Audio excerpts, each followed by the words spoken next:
بہن کی شادی کو 6 سال ہو گئے ہیں، میں کبھی اس کے گھر نہیں گیا۔ عید شب رات کبھی بھی ابو یا امی جاتے ہیں۔ میری بیوی ایک دن مجھے کہنے لگی، آپ کی بہن جب بھی آتی ہے اس کے بچے گھر کا حال بگاڑ کر رکھ دیتے ہیں، خرچ ڈبل ہو جاتا ہے، اور تمہاری ماں ہم سے چھپ چھپ کر کبھی کبھی اس کو صابن کی پیٹی دیتی ہے، کبھی کپڑے، کبھی سرف کے ڈبے، اور کبھی کبھی تو چاول کا تھیلا بھی بھر دیتی ہے۔ اپنی ماں کو بولو یہ ہمارا گھر ہے، کوئی خیرات سینٹر نہیں۔ مجھے بہت غصہ آیا، میں مشکل سے خرچ پورا کر رہا ہوں اور ماں سب کچھ بہن کو دے دیتی ہے۔ بہن ایک دن گھر آئی ہوئی تھی، اس کے بیٹے نے ٹی وی کا ریموٹ توڑ دیا۔ میں ماں سے غصے میں کہہ رہا تھا، ماں بہن کو بولو یہاں عید پر آیا کرے بس، اور یہ جو آپ صابن، سرف اور چاول کا تھیلا بھر کر دیتی ہے نا، اس کو بند کریں سب۔ ماں چپ رہی، لیکن بہن نے ساری باتیں سن لی تھی میری۔ بہن کچھ نہ بولی۔ 4 بج رہے تھے اور اپنے بچوں کو تیار کیا اور کہنے لگی، بھائی مجھے بس سٹاپ تک چھوڑ آؤ۔ میں نے جھوٹے منہ کہا رہ لیتی کچھ دن، لیکن وہ مسکرائی، نہیں بھائی بچوں کی چھٹیاں ختم ہونے والی ہے۔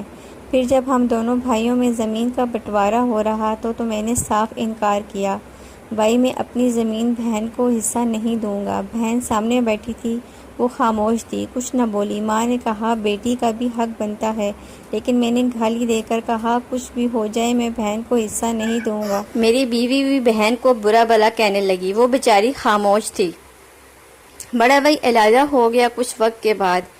میرے بڑے بیٹے کو ٹی بی ہو گیا۔ میرے پاس اس وقت علاج کرانے کے پیسے نہیں تھے، بہت پریشان تھا میں، قرض بھی لے لیا تھا لاکھ روپیہ۔ بھوک سر پہ تھی، میں بہت پریشان تھا، کمرے میں اکیلا بیٹھا تھا، اس وقت شاید رو رہا تھا۔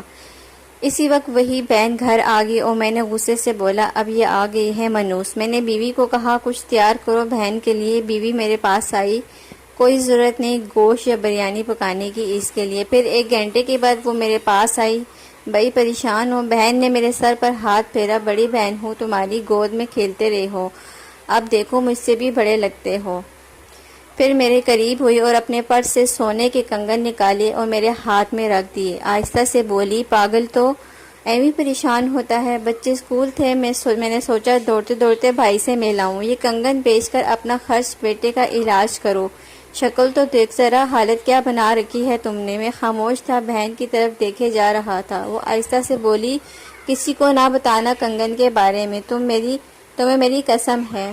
میرے ماتھے پہ بوسہ کیا اور 1000 روپیہ مجھے دیا، جو 150 کے نوٹ تھے، شاید اس کی جمع پونجی تھی، میری جیب میں ڈال کر بولی، بچوں کو گوشت لا کر دینا، پریشان نہ ہوا کر۔ جلدی سے اپنا ہاتھ میرے سر پر رکھا اور دیکھ اس نے بال سفید ہو گئے۔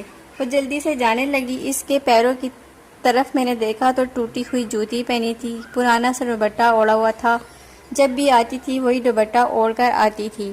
بہن کی اس محبت میں مر گیا تھا میں۔ ہم بھائی کتنے مطلب پرست ہوتے ہیں، بہنوں کو پل بھر میں بیگانہ کر دیتے ہیں، اور بہنیں ذرا بھائیوں کا دکھ برداشت نہیں کر سکتی۔ وہ ہاتھ میں کنگن پکڑے زور زور سے رو رہا تھا۔ اس کے بعد میری آنکھیں بھی نم تھی اور اپنے گھر میں خدا جانے کتنے دکھ سہ رہی ہوتی ہیں۔ کچھ لمحے بہنوں کے پاس بیٹھ کر حال پوچھ لیا کریں، شاید کہ ان کے چہرے پر کچھ لمحوں کے لیے ایک سکون آ جائے۔ بہنیں ماؤں کا روپ ہوتی ہیں۔